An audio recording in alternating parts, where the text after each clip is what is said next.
ಗಾಯಕಿ Mangli birthday ಪಾರ್ಟಿಯಲ್ಲಿ drugs ಸೇವನೆ ದೃಢಪಟ್ಟಿದೆ. ಬರ್ತ್ಡೇ ಪಾರ್ಟಿಯಲ್ಲಿ ಮಾದಕ ವಸ್ತು ಸೇವಿಸಿರೋದು ಖಾತ್ರಿಯಾಗಿದೆ. ದಾಳಿ ವೇಳೆ ಪಾರ್ಟಿಯಲ್ಲಿ ಹಾಜರಿದ್ದವರ ರಕ್ತದ ಮಾದರಿಯ ಸಂಗ್ರಹ ಮಾಡಲಾಗಿದೆ. 9 ಮಂದಿ ಮಾದಕ ವಸ್ತು ಸೇವಿಸಿರೋದು ಕನ್ಫರ್ಮ್ ಆಗಿದೆ.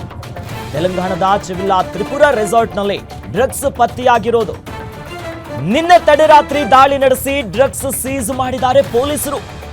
ಗಾಯಕಿ ಮಂಗ್ಲಿ ಬರ್ತ್ಡೇ ಪಾರ್ಟಿಯಲ್ಲಿ ಡ್ರಗ್ಸ್ ಸೇವನೆ ಮಾಡಿರೋದು ಕನ್ಫರ್ಮ್ ಆಗಿದೆ. ಬರ್ತ್ಡೇ ಪಾರ್ಟಿಯಲ್ಲಿ ಈ ರೀತಿಯಾದಂತಹ ಡ್ರಗ್ಸ್ ಸೇವನೆ ಆಗುತ್ತೆ. ಆಗ ರಕ್ತದ ಪರೀಕ್ಷೆ ಮಾಡ್ತಾರೆ, ಮಾದರಿಯನ್ನ ಸಂಗ್ರಹ ಮಾಡ್ತಾರೆ. 9 ಮಂದಿ ಮಾದಕ ವಸ್ತುವನ್ನ ಸೇವಿಸಿರೋದು ಕನ್ಫರ್ಮ್, ಪಕ್ಕಾ. ಎಸ್ ಲಕ್ಷ್ಮೀನಾರಾಯಣ ಆಗ್ಲೇ ಹೇಳ್ತಾ ಇದ್ವಿ. ಜೊತೆಯಲ್ಲಿ ಈಗ 8 ರಿಂದ 9 ಜನ ಈ ಹೊತ್ತಿನಲ್ಲಿ ಮಾದಕ ದ್ರವ್ಯವನ್ನ ಸೇವಿಸಿರುವುದು ಕನ್ಫರ್ಮ್ ಆಗಿದೆ. ಮತ್ತೊಂದು ಕಡೆಯಲ್ಲಿ ಪೊಲೀಸರು ಬಂದ ಸಂದರ್ಭದಲ್ಲಿ ಪೊಲೀಸರಿಗೆ ಕರ್ತವ್ಯಕ್ಕೆ ಅಡ್ಡಿಪಡಿಸೋದು, ಧಮಕಿ ಹಾಕೋದು ಇವೆಲ್ಲ ಗಮನಿಸ್ತಾ ಇದ್ರೆ ಗಾಯಕಿಗೆ ಮುಂದಿನ ದಿನ ಕಾನೂನು ಕುಣಿಕೆ ಸಂಕಷ್ಟ ಖಚಿತ ಅಲ್ವಾ? ಅಖಿಲೇಶ್, ಏನಂತಂದರೆ ಈಗ ಆಗಲೇ ಆಂಧ್ರ ಮತ್ತು ತೆಲಂಗಾಣ ಕಲಾವಿದರು ಮತ್ತು ಸರ್ಕಾರದ ವಿಚಾರವಾಗಿ ಸಾಕಷ್ಟು ಬೆಳವಣಿಗೆಗಳು ಆಗ್ತಾ ಇದ್ದಾವೆ. ನಾವು ಅದನ್ನು ಪುಷ್ಪ ಸಿನಿಮಾ ಸಮಯದಲ್ಲಿ ಏನು ಅಲ್ಲು ಅರ್ಜುನ್ ಅವರ ಒಂದು ವಿಚಾರದಲ್ಲಿ ಆದಂತಹ ಬೆಳವಣಿಗೆಗಳನ್ನ ನೋಡ್ಬೋದು. ನಂತರ ಮೋಹನ್ ಬಾಬು ಅವರ ಫ್ಯಾಮಿಲಿ ಗಲಾಟೆಗಳ ವಿಚಾರದಲ್ಲಿ ನೋಡ್ಬೋದು. ಇವಾಗ ಮತ್ತೊಮ್ಮೆ ಈ ಮಂಗ್ಲಿ ಮತ್ತು ಬರ್ಡೇ ಪಾರ್ಟಿಯಲ್ಲಿ ಡ್ರಗ್ ಪ್ರಕರಣ ಮತ್ತೊಂದು ಉಲ್ಬಣಗೊಂಡಿರ್ತಕ್ಕಂಥದ್ದು. ಅಲ್ಲಿ ಬೇರೆ ಸರ್ಕಾರ ಇರೋದ್ರಿಂದ ಏನು TDP ಮತ್ತು ಜನಸೇನಾ ಸಮ್ಮಿಶ್ರ ಸರ್ಕಾರ ಆಂಧ್ರದಲ್ಲಿರೋದ್ರಿಂದ ಅಲ್ಲಿ ಆಲ್ರೆಡಿ ಕಲಾವಿದರೆಲ್ಲನೂ ತೆಲಂಗಾಣ ಸರ್ಕಾರಕ್ಕೆ ಒಳಪಡ್ತಾರೆ. ಅಂದರೆ ಹೈದ್ರಾಬಾದಲ್ಲಿರೋದೇ ತೆಲಂಗಾಣದಲ್ಲಿ. ಹಾಗಾಗಿ ತೆಲಂಗಾಣ ಸರ್ಕಾರ ಇದನ್ನು ಸ್ಪೇರ್ ಮಾಡಲ್ಲ, ಯಾವುದೇ ಕಾರಣಕ್ಕೂ ಕಾನೂನಾತ್ಮಕವಾಗಿ ತುಂಬ ಕಟ್ಟುನಿಟ್ಟಿನ ಕ್ರಮ ಕೈಗೊಳ್ಳುವಲ್ಲಿ ಮುಂದಾಗುತ್ತೆ ಅನ್ನೋದರಲ್ಲಿ ಯಾವುದೇ ಡೌಟ್ ಇಲ್ಲ ಅನ್ಬೋದು. ಯಾಕಂತಂದರೆ ತೆಲಂಗಾಣ ಸರ್ಕಾರ ಇತ್ತೀಚೆಗಷ್ಟೇ ನಾವು ಸ್ಟೇಟ್ ಅವಾರ್ಡ್ಸ್ನ ಮಾಡ್ತೀವಿ, ಬಂದು ಭಾಗಿಯಾಗಿ ಅಂತಕ್ಕಂಥ ಮಾತನ್ನು ಕಲಾವಿದರಿಗೆ ಓಪನ್ ಸ್ಟೇಟ್ಮೆಂಟ್ ಕೊಟ್ಟಿದ್ರು. ಯಾವುದೇ ಒಬ್ಬ ಕಲಾವಿದ ಹೋಗಿ ಆ ಸರ್ಕಾರಕ್ಕೆ ಸ್ಪಂದಿಸಿರಲಿಲ್ಲ. ಹಾಗಾಗಿ ಸಹಜವಾಗಿಯೇ ತೆಲುಗು ಚಿತ್ರರಂಗದ ಕಲಾವಿದರು ತಂತ್ರಜ್ಞರ ಮೇಲೆ ಅವರಿಗೆ ಎಲ್ಲಿಲ್ಲದ ಕೋಪ ಇದೆ.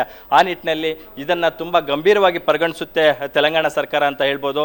ಜೊತೆಗೆ ಮಂಗ್ಲಿ ಅವ್ರಿಗಂತೂ ಇತ್ತೀಚೆಗಷ್ಟೇ ಬದುಕು ಕಟ್ಕೊತಾ ಇದ್ದಾರೆ, ಒಳ್ಳೊಳ್ಳೆ ಸಾಂಗ್ಸ್ ಆಡ್ತಾ ಇದ್ದಾರೆ. ಎಲ್ಲ ಒಂದು ಕಡೆ ಅವ್ರಿಗೆ ಸ್ಟಾರ್ಡಮ್ ನೆತ್ತಿಗೇರಿದೆ ಅನಿಸುತ್ತೆ. ಆ ಒಂದು ನಿಟ್ಟಿನಲ್ಲಿ ಈ ಥರದ ಒಂದು ತಪ್ಪು ಮಾಡುವಂಥ ಒಂದು ಕಾರ್ಯಕ್ಕೆ ಮುಂದಾಗಿದ್ದಾರೆ ಅನಿಸುತ್ತೆ. ಇದು ಬರೀ ಮಂಗ್ಲಿಗಷ್ಟೇ ಅಲ್ಲ, ಆ ಪಾರ್ಟಿಯಲ್ಲಿ ಸೇರಿರ್ತಕ್ಕಂಥ ಸಾಕಷ್ಟು ಜನಕ್ಕೆ ಕುಣಿಕೆ ಆಗಲಿದೆ.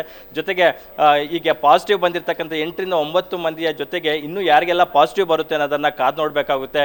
ಜೊತೆಲಿ ಲಕ್ಷ್ಮೀನಾರಾಯಣ್, ಈಗಾಗಲೇ ಈ ಬಹುಭಾಷೆಯ ಗಾಯಕಿ ಬಹಳ ಖ್ಯಾತಿಯನ್ನು ಪಡೆದಿದ್ದಾರೆ, ಒಳ್ಳೆ ಕೆರಿಯರ್ ಇದೆ. ಬಟ್ ಈ ನಶೆ ಪಾರ್ಟಿಯ ಪ್ರಕರಣ ಯಾವ ರೀತಿಯಾಗಿ ಅವರ ಮುಂದಿನ ಕೆರಿಯರ್ಗೆ ಪೆಟ್ಟು ಬೀಳ್ಬೋದು ಅಂತ? ಎಕ್ಸಾಕ್ಟ್ಲಿ. ಯಾಕಂತಂದರೆ ಈಗ ಈಕೆ ಡ್ರಗ್ಸ್ ಸೇವನೆ ಮಾಡಿ ಈ ಥರದ ಒಂದು ಆರೋಪ ಹೊತ್ಕೊಂಡಿದ್ದಾರೆ ಅಂತಂದಾಗ ಆಕೆ ಬೇಲ್ ಮೇಲೆ ಹೊರಗಡೆ ಬಂದರೂ ಕೂಡ ಆಕೆಯ ಕೈಯಲ್ಲಿ ಸಾಂಗ್ಸ್ ಆಡಿಸೋದಕ್ಕೆ ಹಿಂದೆ ಮುಂದೆ ನೋಡ್ತಾರೆ. ಆಕೆಯ ವಾಯ್ಸ್ ಚೆನ್ನಾಗಿರ್ಬೋದು, ಆದರೆ ಟ್ರ್ಯಾಕ್ ರೆಕಾರ್ಡು ಚೆನ್ನಾಗಿರ್ಬೇಕಲ್ವಾ ಅಂತಕ್ಕಂಥದ್ದನ್ನ ಪ್ರತಿಯೊಬ್ಬರು ನೋಡ್ತಕ್ಕಂಥದ್ದು. ಈಗ ಯಾಕಂದರೆ ಸಾಕಷ್ಟು ಡಿವೋಷನಲ್ ಸಿನಿಮಾಗಳನ್ನು ನಾವು ನೋಡ್ಬೋದು. ಪವನ್ ಕಲ್ಯಾಣ್ ಅವರ ಹರಿಹರ ವೀರಮಲ್ಲು ಅಂತಕ್ಕಂಥ ಒಂದು ಸಿನಿಮಾನೇ ನೋಡ್ಬೋದು. ಅದರಲ್ಲೂ ಮಂಗ್ಲಿ ಅವರ ವಾಯ್ಸ್ ಇದೆ. ಹರಿಹರ ವೀರಮಲ್ಲು ಒಂದು ಐತಿಹಾಸಿಕ ಸಿನಿಮಾ. ಆ ಥರದ ಒಂದು ಐತಿಹಾಸಿಕ ಗಂಭೀರವಾದಂಥ ಪಾತ್ರಗಳನ್ನು ತೆರೆಗೆ ತರ್ತಕ್ಕಂಥ ನಿರ್ದೇಶಕರು, ನಿರ್ಮಾಪಕರು ಅಥವಾ ಹೀರೋಗಳು ಆ ಥರದ ಒಂದು ಕೆಟ್ಟ ಟ್ರ್ಯಾಕ್ ರೆಕಾರ್ಡ್ ಇರ್ತಕ್ಕಂತಹ ಗಾಯಕಿಯನ್ನು ತಮ್ಮ ಸಿನಿಮಾಗಳಲ್ಲಿ ಬಳಸೋದಕ್ಕೆ ಹಿಂದೆ ಮುಂದೆ ನೋಡ್ತಾರೆ. ಹಾಗಾಗಿ ಮುಂದಿನ ದಿನಗಳಲ್ಲಿ ಆಕೆಗೆ ತುಂಬ ತೊಂದರೆ ಆಗ್ತಕ್ಕಂಥ ಜಾಸ್ತಿ ಸಾಧ್ಯತೆಗಳಿದೆ ಅಂತ ಹೇಳ್ಬೋದು. ಜೊತೆಗೆ ತೆಲುಗಿನ ಹೊರತಾಗಿ ನಮ್ಮ ಕನ್ನಡ ಸೇರಿದಂತೆ ಪರಭಾಷೆಗಳಲ್ಲೂ ಸಾಕಷ್ಟು ಭಾಷೆಗಳಲ್ಲಿ ಸಾಂಗ್ಗಳನ್ನು ಹಾಡ್ತಾ ಇದ್ದಾರೆ. ಸೊ ಅದು ಕೂಡ ಮುಂದಿನ ದಿನಗಳಲ್ಲಿ ಆಕೆಗೆ ಎಫೆಕ್ಟ್ ಆಗೋದು ಜಾಸ್ತಿ ಖಚಿತ ಅಂತ ಹೇಳ್ಬೋದು. ಎಸ್, ಧನ್ಯವಾದಗಳು ಲಕ್ಷ್ಮೀನಾರಾಯಣ್ ತಮ್ಮೆಲ್ಲ ಮಾಹಿತಿಗೆ.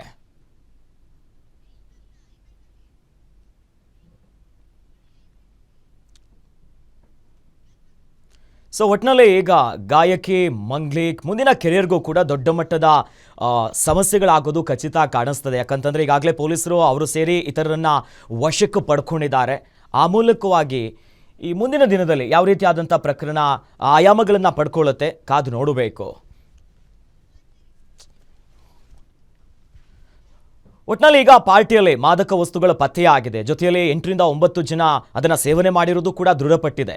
ಈ ಮೂಲಕ ನಶೆಯ ಪಾರ್ಟಿಯ ಕಿಕ್ ಪೊಲೀಸರು ಯಾವ ರೀತಿಯಾಗಿ ಇಳಿಸ್ತಾರೆ, ಇನ್ನಷ್ಟು ವಿಚಾರಣೆಗಳನ್ನ ಹೇಗೆ ಮಾಡ್ತಾರೆ, ಯಾರ್ಯಾರು ಭಾಗಿಯಾಗಿದ್ರು, ಜೊತೆಯಲ್ಲಿ ಈ ಮಾದಕ ವಸ್ತುಗಳು ಎಲ್ಲಿಂದ ಬಂತು, ಹೇಗೆ ಇವರು ಕೈ ಸಿಕ್ತು, ಈ ಪಾರ್ಟಿಯನ್ನ ಯಾರು ಆಯೋಜನೆ ಮಾಡಿದ್ರು, ಯಾವ ಮೂಲಕವಾಗಿ ವಿದೇಶಿ ಮದ್ಯಗಳಲ್ಲಿತ್ತನ್ನೋ ಮಾಹಿತಿ ಇದೆ. ಜೊತೆಯಲ್ಲಿ ಡ್ರಗ್ಸು, ಗಾಂಜಾ, ಎಣ್ಣೆ ಎಲ್ಲ ಇದೆ. ಏನೇನು ಇರಬಾರ್ದು ಎಲ್ಲವೂ ಕೂಡ ಅಲ್ಲಿದೆ. ಆ ನಿಟ್ಟಿನಲ್ಲಿ ಹೇಗೂ ಬಂತು, ಯಾರು ತಂದ್ರು, ಇನ್ನು ಯಾರ್ಯಾರು ಭಾಗಿಯಾಗಿದ್ರು, ಇದೊಂದೇ ಪಾರ್ಟಿನ ಈ ಹಿಂದೆಯೂ ಕೂಡ ಇತರ ಪಾರ್ಟಿಗಳಾಗಿತ್ತಾ ಅನ್ನೋದು ತನಿಖೆಯಲ್ಲಿ ಗೊತ್ತಾಗುತ್ತೆ.